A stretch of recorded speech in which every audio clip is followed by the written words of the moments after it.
Welcome to another DragonLance Saga review episode. It is Majitog Reap Ember the 6th. My name is Adam, and today I'm going to spoil The Temple of the Dragonslayer by Tim Waggoner. It's been out for a long time, so it's not really a spoiler. But again, I will be giving all details about the story. So if you haven't read it and you don't want to know what happens, stop watching! Go about your day. Read the book in an afternoon and come back. And then we can talk about it together. All right, so I would like to take a moment and thank the members of this YouTube channel and invite you to consider becoming a member by visiting the links in the description below. You can always pick up Dragonlance gaming materials by using the affiliate link that's also in the description below. Now, the way this works is I'm going to give you my pre-written, basically synopses / review, and then just sort of riff. So if you guys are joining me live in the chat, how you doing? Benjamin, thanks for joining live. Good to see you. Let me know your thoughts on anything that's popping up here or just in general. I don't know. Maybe you had a great lunch and you want to share it. Put it up in the chat and we'll get to it after the review is over. If you disagree with my opinions or my thoughts, that's okay. I don't mind at all. Share them and we'll have a bit of a conversation. We're all adults here. Again, these are written for really like juvenile children. I think from capping at age 12 or something, but probably around 8 to 10. So they're not particularly complex, but then no Dragonlance novel is particularly complex because they're all, just at varying degrees of age directed at kids. So I don't know what that says about me reading these and reviewing them, but I guess I have time on my hands. Is that what it says? All right, so let's get in this review and we'll have a little bit of fun talking a little Dragonlance. Okay, so this is a young adult novel. So the details of the world of Krynn may not be as aggressive or detail-oriented as the chronicles or the legends, for example. That being said, I'm enjoying the beginning of this novel. It is an easy read, so don't expect too convoluted of a story. A female named Nearra wakes with 3 goblins arguing over what to do with her. She tries to escape, only to run headfirst into a juvenile green dragon named Sleen. It threatens to eat her as Davin, a human ranger, and Madoc, a human wizard in white robes, intervene and put the dragon to sleep. Nearra has amnesia and can't remember anything other than her name, though she feels something inside of her, either her own consciousness or another's. This is a recurring theme in this novel. Davin and Madoc offer to take her to the nearby town of Trezvica, which I've never heard before, didn't even know it existed, so it's clearly made up. It's all made up. To seek a healer to see if she could help with the amnesia. This is set after the War of the Lance, though how long after is yet unclear, and it never clarifies it in the novel. This is actually part of what kind of drives me nuts about this novel. I did enjoy it, just to say. But just to put a pin in this review, it tells you overtly this is after the War of the Lance, but then every character is saying, well, there are no gods, there is no healing, there are no priests or clerics or miracles at all. But if this is after the War of the Lance, then the entire continent of Ansalon would know that, yes, the gods are there, because they witnessed the dragon armies being defeated by good dragons, Knights of Salamnia, armies of Kalaman, etc., etc. I mean, it should be common knowledge at this point. I don't care if you're a peasant in some rando town like Trevska or not. You should know at this point that the gods are back because miracles abound all around you. So, kind of bugged me a little bit. Hey, Chris, thanks for joining live. All right, so they get to the town and Madoc takes his leave, giving Davin money in order to pay the healer. Davin and Nearra come across the Kender fleeing from a Minotaur who claims that the Kender stole his money pouch. The Kender, we learn, is named Sindri Suncatcher and claims to be a wizard. When combat occurs, Nearra feels tingling and pressure in her hands and head, so we're led to believe that she is the one casting the magic, but the Kender believes it's him. The Minotaur, named Jax, has his battle axe ripped from his hands, hovers in the air, and then hits him right in the head, knocking him out. Then a young female squire named Catronia intervenes. She is Sindri's friend. They all flee to the healer together. We learn that Davin paid the healer to direct Nearra to the Temple of the Holy Order of the Stars in the forest of the Salamnic Plains, a few rides from this town. But no one else knows. So this is the first suggestion that Davin's not really working with Nearra, trying to help her at all. He's actually directing her somewhere for some other known, an as yet unknown reason. So they go to a bar and learn that the goblins were working for a Thewar dwarf named Odvar. And he is waiting at the bar, intending to be their guide. But Jax the Minotaur woke and found them, while an elf named Elidor offered to guide them, and they all ran outside to help defeat Jax. Again. And, again, Sindri thinks he's casting a spell that made Jax slip and fall, and they all flee yet again. They end up at an inn where they make plans to leave the town for a temple. They have dinner and get to know each other better, so now we have the official party. We're all told that Odvar works for Madoc, who is actually, and this is the reader, not the characters, who actually is a black-robed wizard, not a white-robed wizard, who asked Odvar to do this job for him. The full extent of why Madoc is doing this or why Odvar is doing it is not entirely known, but the exchange for magic for Odvar to defeat a wizard in his home under the mountain, presumably Thorbarden. Apparently, Nearra has something to do with a sorceress named Asvoria, and that's why Madoc set this whole plan into motion. So it's revealing tiny little slivers of the story through exposition from the enemies or from the duplicitous characters, rather than the good characters uncovering the information. So we as the readers are in on the background of the story as it slowly unfolds, whereas the party of adventurers is completely ignorant the entire time, which is a little frustrating also. So the party sets out in the morning to be followed by Jax, still searching to regain his honor from Sindri, the Kender. They see Sleene in the distance, that green dragon from earlier in the story, and it approaches them. Jax ends up charging the green dragon. They all battle and fight the dragon off, who, as it leaves, tells the reader that she was supposed to be playing with them, not killing them, and that she regretted it as what they did only annoyed her, and she could easily destroy them if she wanted to. We discover that it's Davin's use of his telekinetic ring that is allowing Sindri to appear to be a wizard, but he can only use it 3 times a day. Odvar is lying in wait in the forest, waiting for them to leave the path, and he sends the 3 goblins to get help in ambushing them. Now that Jax joined the group and Sindri apologized to him, they all travel together and are jumped by 24 goblins. So Davin grabs Nearra and runs into the forest as the others face off against the goblins. Elidor steals Jax's money pouch and pours it out, distracting the goblins while they all run to Nearra. Davin and Nearra run into the ogre named Ugo, great name, who seems as if he is meant to play with the group rather than kill them outright, which is also a theme of all of these encounters. None of them are meant to kill Nearra at all. They're all meant to create what's called the emergence. And this is something we found out later on. Madoc is trying to trigger Nearra into allowing this other entity inside of her to take over her body. And later on, we find out why and how and stuff. But that's why all these really dark and evil, scary creatures are pretending to attack her and do damage to try to get her to revert to this other entity that's inside of her. Very Fissendanalis, or if you guys read the Taladas trilogy, like Maladar and Dash.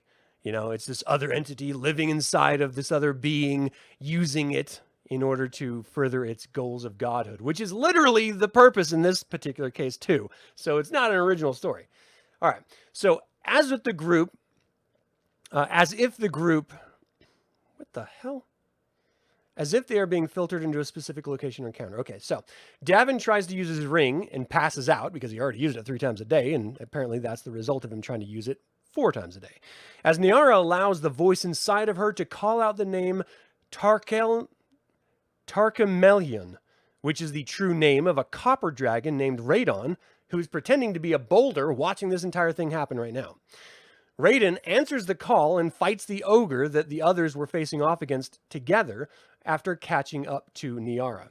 So Radon, apparently, if you know the dragon's true name, it has to obey you.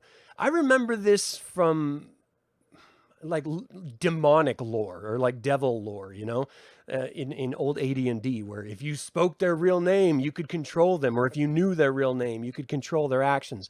I've never heard it about dragons before. This is the first time, and if I have heard it before, I've totally forgotten it, because this is the first time it's like really sticking out in my head. Like, what?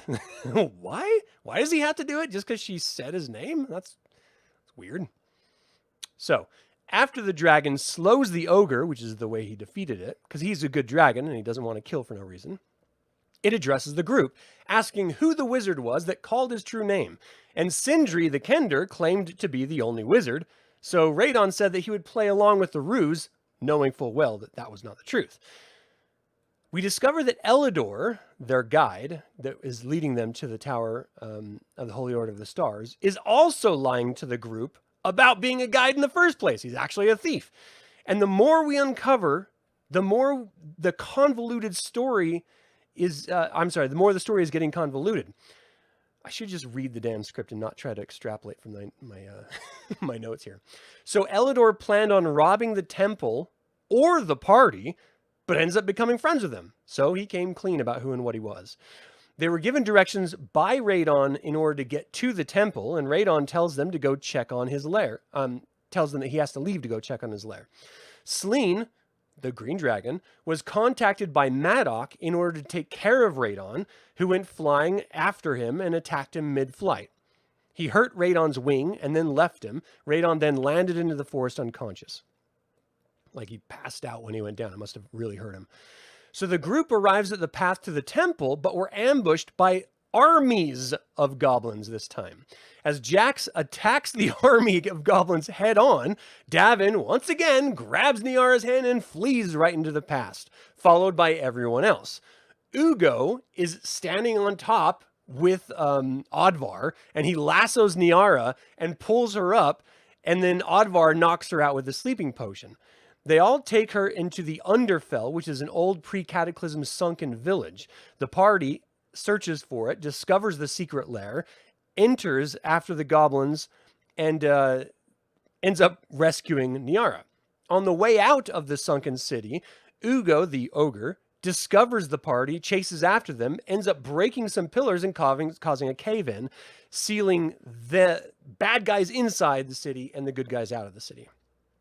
So, now without any real issue, the party continues to the temple, and they were ultimately welcomed and led inside by Fiendon, a priest of Paladine, who did get a flash of Asvoria. We, as the reader, got a flash of Asvoria. This is the first time we're actually learning her name, who is waiting till Nuitari is at its zenith in order to return as a god to Krynn. So Asvoria is the spirit inside of Nearra. How she got there, we haven't learned yet. Why Madoc is helping her, we don't know. Why Davin hasn't come clean or admits to what he's going to reveal to us, the reader, in a little bit, we have no idea why he doesn't do it. This is just an incredibly convoluted story that is so slowly unraveled that not only does it keep you guessing, which is not a bad thing, it also makes you wonder, well, what the hell is the point to all this? Where are we going with all this? I mean, if it's just to have this woman take over Nearra's body and become a god, well, how is that going to happen? That doesn't make any sense. This is Nuitari gets like high in the sky as a full moon and she just like powers up to godhood? Like, why didn't Raceland do that? If that's all it took. Okay, so it seems her soul is in Nearra, like Fistendalis was in Raceland. We'll see how that all pans out here in a little bit. The party requests aid for Nearra, and the clerics pray over her, but are unable to resolve the amnesia. And their excuse is really funny, because they're like, well, this is arcane magic, and so our divine magic can't really discover or cancel the arcane magic. And so all the heroes are like, well, what, does that mean that the gods are weaker than the moons of magic? And the clerics have to be like, well, no, they're not weaker. It's just that they don't really want to interfere with other gods' workings. In which I'm reading the book yelling, well, why was the War of the Lance fought in the first place then? If the gods don't want to interfere with the other gods' machinations, why isn't Takesis the Queen of Krynn? Because that doesn't make any sense, that's why. It's the stupidest argument ever. But that's what we were given. All right. I'm actually starting to not like this book the more I talk about it. So Nearra has a nightmare about where she came from while they're trying to heal her, without any real specific details. What we get from the dream is that she is somehow like a maidservant for Maddock, and Davin is there too for some reason. And Maddock ended up putting Asvaria's spirit into her. So he's clearly going to be getting something out of all this somehow, some way. And who really Asvaria is, I don't know, no one really knows. We haven't ever been told. Even after reading the entire book, I still don't know who she is or what she wants or what her goals are other than to become a god. So, or why she doesn't just come out and take control of the body. Like, that's never revealed either, because she helps Nearra, but she never actually takes over in any real way. She ends up with this black streak of hair, which is the color of Asvaria's hair. That's like as close as she gets to being controlled by her, which is really weird. I don't know. If you're going to take over someone's body, just do it already. Why are you waiting to be scared in order to take over the body?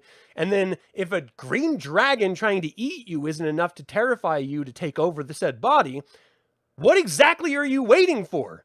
Like, if it's just waiting for the moon, it's coming. We know it's coming. So maybe that's the only thing. But if it's the moon that she's waiting on, then why did Maddock wait, or why didn't Maddock wait to put Asvoria inside of Nearra until it was a full Nuitary moon? You know? Like, the story, the logic just doesn't really add up. Maybe it's not supposed to. I don't know. So the night Davin is visited, that night, Davin is visited outside the magical gate barrier of this tower of the Holy Order of the Stars by a raven who Maddock uses animals in order to telepathically communicate with people at great distances. And we learn that Maddock is Davin's father. So Davin is working for Maddock because it's his papa, but now he realizes that he really likes Nearra. He likes all the rest of these parties. He's never had any friends before. He doesn't really want to go along with any of this anymore. So his father tells him, look, you need to give this scroll, which tells of this ancient town called Arngrim, which is filled with a bunch of ancient spellcasters who can help remove Nearra's amnesia, which is all meant to lure them. It's not the actual truth. And Davin straight up says, no, I'm not going to do it. I like Nearra. I think she's pretty hip cat. That's me adding that. And so Maddock is just like a little bit pissed, understandably. However, he was met out there with the raven with Oddvar and 2 of the goblins of the 3 from the original beginning of this novel. It turns out that third goblin snuck into the open gate that Davin left open. But at the same time, and seemingly none of them even noticed, Elidor also snuck out of the gate because he's a thief. And so it was like Davin opened the gate and walked out, which brought down the tower's defenses. The goblins snuck in simultaneously while Elidor snuck out. Not any 3 of them noticed any of the other 3, but now they got a goblin on the inside in order to open the gate to allow the green dragon to attack the temple, which was the original plan. But Maddock said he's not going to do that anymore. He's instead going to have him deliver this scroll and lead them to Arngrim, which is another town I've never heard of. And Davin believes him because it's his dad. I would never believe my evil, wicked dad if I had an evil, wicked dad, but I'm not Davin. So the party notes a mosaic of an ancient hero called Alethea, who slew Krynn, the Crimson Dragon, with a holy arrow. How a priestess could use an arrow, I do not know. And why we as Dragonlance fans have never heard of Alethea and her holy artifact before is, I don't know. And then they are like walked to this artifact room with a whole bunch of holy artifacts in it. And the thief is like, I want to steal all these. But the priests are like, they don't really work. We're guessing that the magic just waned on them. And they're just sort of, display pieces now. And so everyone's like, okay. It's the most, if you're a thief and you walk into a place with just endless seas of artifacts, You're just going to take their word for it that they're like valueless now? No, you'd be stuffing your pants with them. I would. Anyway, so this comes in handy in the next morning when Selene rips the gate off of the hinges after the goblin unlocked it from the inside and demands Nearra. And Davin, there's this really wonderful scene where Davin's like, my evil dad lied to me? Harumph. Like, come on. What are you doing? Of course he lied to you. Why would he not have lied, you dumbass? All right, so the 4 priests in the temple and the entire party end up battling Selene, this green dragon, a juvenile green dragon, by the way, which they clarified at the early part of the novel. So it doesn't seem like it should be such a trouble for like 8 people to battle. But it is. And this is actually a really cool battle, too. And one thing we have to constantly be reminded of is everyone here is a juvenile. All of these characters, except for the 4 priests, are little kids. And they're just, you know, like around like teenagers, I should say. Like, you know, up to 15 of age. And so, you know, they're all sort of not as worldly. And, you know, the squire isn't quite a knight yet because she's a squire, but she's a squire of a knight of Solamnia and stuff. And there's a whole story back there that she hasn't really revealed about why she's not a, you know, squire to an actual knight anymore and why she's traveling with this kender to protect it from itself is all kind of unknown and weird as well. All right, so they battle Selene, and Selene straight up almost kills every single person, like a total player wipe. It was awesome. Until Radon wakes up because, once again, the tingling sensation of Asvoria comes in Nearra and calls out Radon's true name, waking him up, compelling him to come help. So Radon finally gets there and just leaps on Selene. And so it's like 2 dragons battling with all these other people trying to kill him. They run inside to grab that holy arrow that, you know, we spoke about before, that Alethea slew Krynn the Crimson with. And they brought it out. Davin shot Selene right in the eye. Like, talk about a great called shot. And it didn't do anything aside from hurt the eyeball. But like the magic wasn't there. And Nearra hears inside, it's just a prop. It's not real. So all of those artifacts weren't even really artifacts. They were all props. So why a temple of the Holy Order of the Stars has a room dedicated to replicas of holy artifacts makes 0 sense. However, Nearra does remember, while she was admiring the mosaic of that priestess that killed the dragon, that the arrow in the priestess used in the mosaic looked awfully real. And so she runs inside while everyone else is out there battling and dying. Chlorine gas is being thrown everywhere. Jax took a full hit right to his face. It reminded me of having CS gas when I was in the army, which sucks, but you can live through it. So Nearra like ran inside, tried to grab the arrow from the mosaic, and eventually she was like, come on, please. And then it gave it to her. So I guess you just have to use your manners. So she takes the arrow out to the dragon, runs up to it and stabs it in its tail. The arrow goes into the dragon, instantly kills the dragon. And then we fast forward a couple weeks. Huge rough cut. So the next, weeks in the morning, Sinri is chasing a butterfly and finds another scroll talking about Arngrim. And as soon as he grabs the scroll and runs inside to tell everyone, the butterfly disappears, letting us, the readers, know that that was in fact Maddock. So Davin doesn't dare tell the truth about the scroll because he clearly knows where it came from and where it leads to and why it's leading there, because he's afraid that they're never going to trust him again. But he's literally omitting information that will kill them all. And if that isn't a lie by omission, I don't know what is. So why, like, he's like, oh, they all finally like me. And so now I don't want to tell them that I'm really the son of Maddock because they wouldn't like me. Well, once they find out, which they're going to do, they're not going to like you anyway. So you might as well come clean. Like, I don't understand. Honesty is only really important with people you genuinely care about. Really, everyone else you can lie to, I don't care. But if you're overtly lying, by omission in some cases, to your people that you really care about, how do you ever expect them to like you in return? They're going to find the truth will out. There's a saying for a reason. All right. So he agrees to go with them to this town of sorcerers.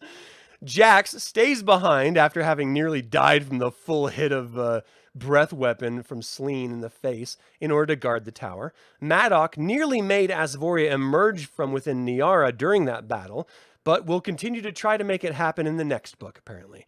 It turns out that Davin has been helping his father for much longer than previously believed, but he no longer wants to, so there will be this wonderfully tense moment when they all find out the truth. I actually really enjoyed this novel while I was writing this review. Now I'm like second guessing that thought. And I look forward to continuing this story. I think the covers of these books straight up suck. I don't know why they chose these covers because they blow. I don't even like the art. I'm an artist and I don't want to talk shit about artists, but that's not good. Objectively, it's bad. However, this entire novel felt like a home game of Dungeons and Dragons. Like just me with my family playing Dungeons and Dragons, and I could see it unfolding like this. And so because of that, and the fight with Sleene was actually really kind of cool, I would have to recommend this. So if you like gaming Dungeons and Dragons, if you like home games sort of, made up off the cuff, if you like Dragonlance, I'm going to say you should probably check this book out, even though I complain about it. And I'll never read it again. And I'm kind of frustrated with a lot of the plot points. I still recommend it. So it's not that it's that great. It's just like, it's an entertaining book. It's fun, It's fun to, I'm one of those people that I'll watch a bad movie just so I can yell at the screen. Like that's how messed up I am in my head. So maybe that's why I would recommend this, because I would definitely yell at this book if I had to get through it again. And I know my review here was convoluted and confusing because the book was convoluted and confusing as I was writing. Because what I do is I'll read a big, huge section and then I'll make my little notes. And then I'll read the next big section and I'll make little notes. And so I understand it probably wasn't super logical, but the book's not super logical either. So I'm going to blame the book, not my inability to write. All right, so what are you guys thinking here? Do you think this book is a good entry point to Dragonlance for a young reader? No, I do not. I think this is a good entry point for a kid who wants to learn about Dungeons and Dragons, but this did not feel particularly Dragonlance to me at all. They mentioned the War of the Lance, but then every single character is like, dragons aren't real, even though there's a green dragon in front of them. And then they're like, oh, there's no such thing as healing, even though there's clerics right in front of them, and the War of the Lance just took place.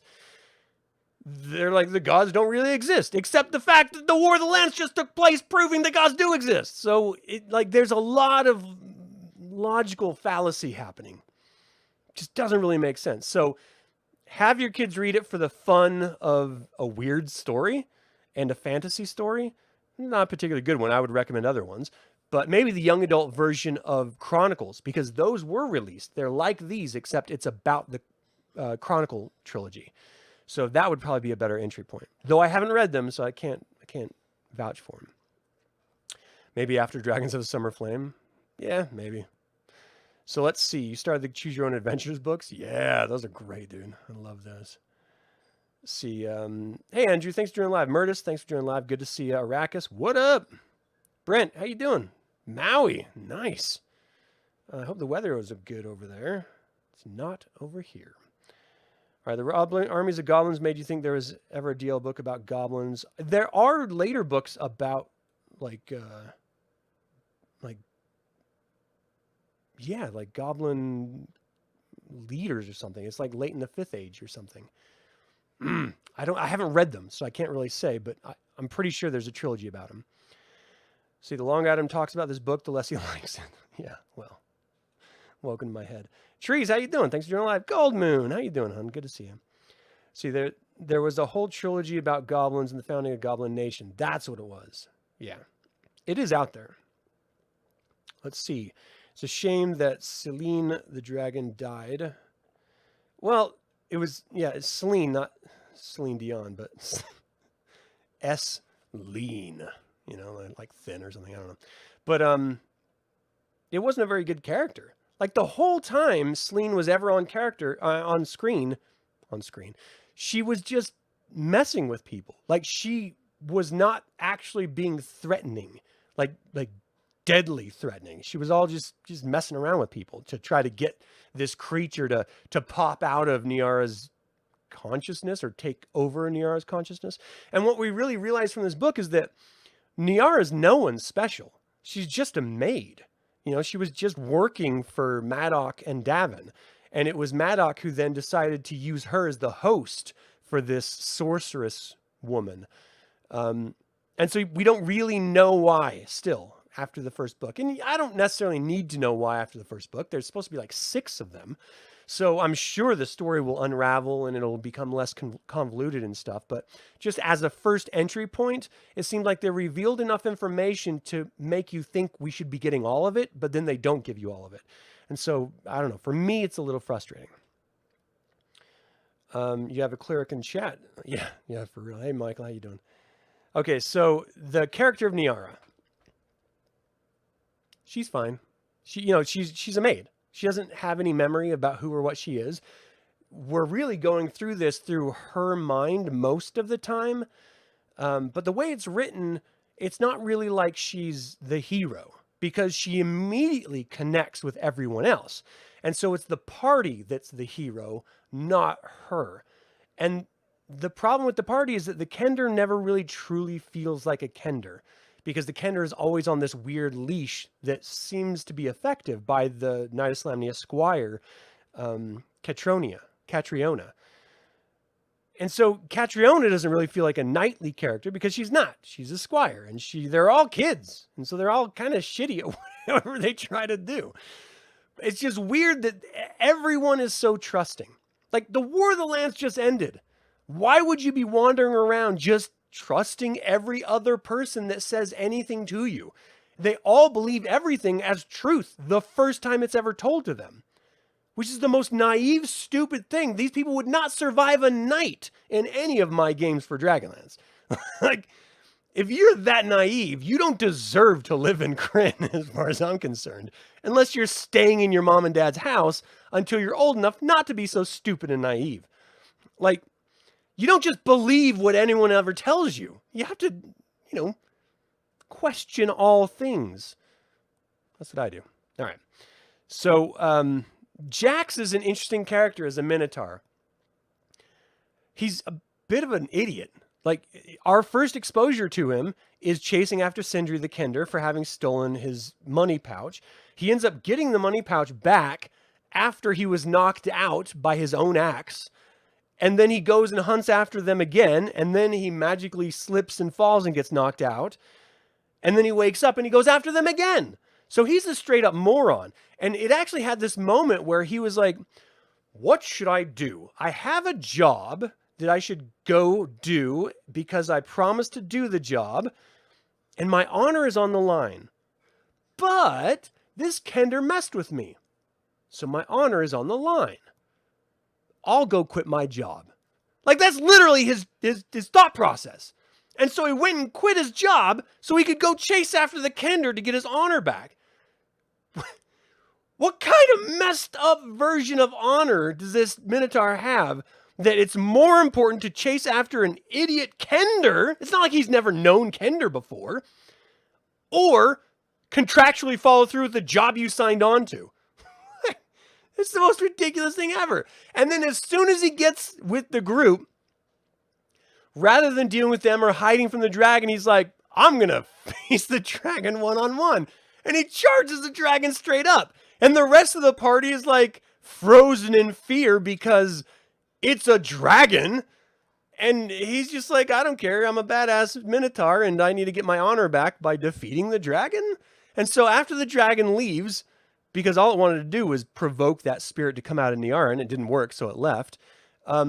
Jax is like, I just came back because of my honor, so I need my honor back. So give me my honor. Honor. And the Kender's like, that doesn't make any sense. I'm sorry. And Jax is like, I've got my honor back. So the whole time he just wanted an apology from the Kender for making him look like a dumbass, which just makes him look like a dumbass. It's the most ridiculous setup. And then everyone's just like, well, now you're our friend. Come with us. And so every person that they meets Nearra, and they're like, "Oh, you have amnesia and you're going to get your mind worked on? We're going to come with you." Like everyone. Not at any point is there anyone that goes like, "You look like you're trouble. I'm just going to go my own way."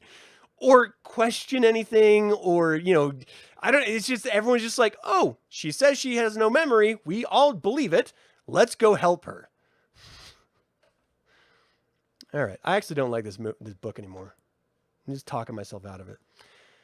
I've never heard of a Temple of the Holy Order of the Stars before. Not that I need to have heard of it before, but just the idea that the Holy Order of the Stars refers to all of religions that the gods watch over, right?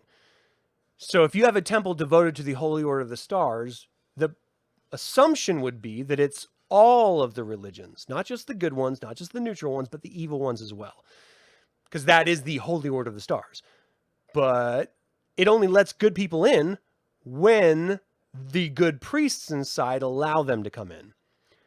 So it's not really the Holy Order of the Stars, it's the Holy Orders of the good and the neutral gods. So that is a little bit strange. But then we also have a precedent of temples being built together, like in the Age of Morals when the gods returned. There would be rows upon rows in Solace, for example, of all of the gods, good, neutral, and evil, having their own temples as like a temple row, basically. So it's not like there's this weird antagonistic view that the different religions have with each other. They could coexist in this tower if you're going to create a tower like that. I honestly think, and this is just me speculating from the story itself, that this author did not do his real research into this world, because I feel like he would have made different choices if he did.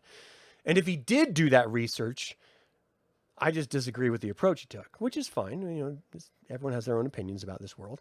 On top of that, the next book is not written by him. And so it's going to be another one of those like Spelljammer situations where it's a new author for each new book. And I'm hoping that they don't change the story or change the characters because it's a new author with a new perspective. I'm hoping it all ties together seamlessly so that it's logical for the kids that are supposed to be reading this, and not grown-ass Adam yelling at the screen as I'm talking about it. All right, so let's see. Anything else? There's a whole trilogy about... Okay, I saw that. You missed the start. Are they sent to hunt Celine? No. So the whole thing is Nearra wakes up with amnesia, and she just starts stumbling into people who offer to help her get her memory back.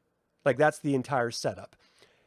The truth behind it is the first two people she meets, Davin and Maddock, actually are trying to get her to be so terrified that the spirit inside of her takes control of her body.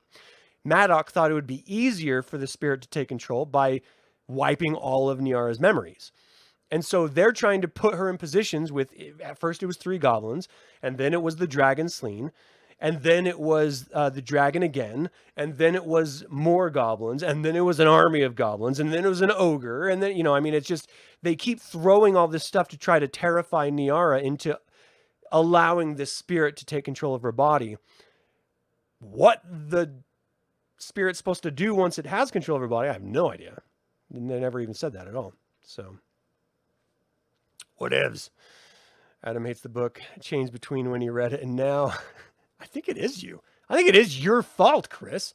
I loved this book until you popped into chat. This is definitely your fault. So you think people in the chat room and Adam could collectively come up with a really good... Oh, I agree. I think we totally could come up with a great story. Zach, thanks for joining. Good to see you. Food for thought. You're looking for ideas for a channel. Why don't you do audio readings of the books? Well, so I ended up, legally you're not supposed to. It's a copyright issue.